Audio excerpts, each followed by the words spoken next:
In this video, I'm gonna teach you how to play 1v1 in CS2 Faceit. It's a very easy process, so make sure to follow along. In this video, I'm gonna give you easy to follow instructions on how to join 1v1 tournaments and matches in Faceit.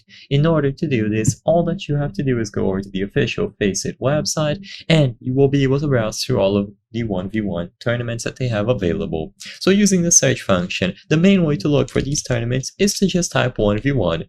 Then you will have players, clubs, organizers, teams, and tournaments. You can look through clubs. Maybe you can find communities that often organize it. 1v1s, for example, this one is public and it has almost 2,000 members, and you can join it if you prefer.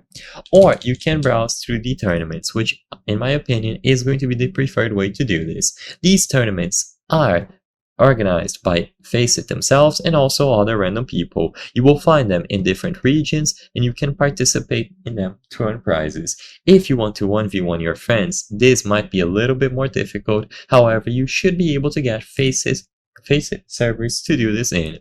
Now, if you just want to 1v1 random people, simply find a tournament that you wish to participate in. So click any of these and you will see all of the information available. So you will have to join these communities on Faceit, follow any additional rules, for example, following the organizers on Twitch, and after this is done, they will grant you permission to join the bracket.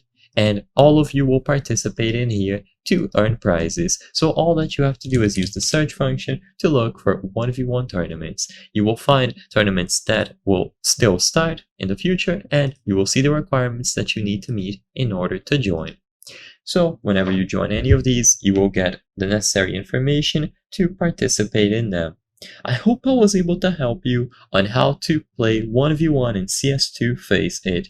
If this video helped you, please be sure to leave a like and subscribe for more very easy tips. Thank you for watching.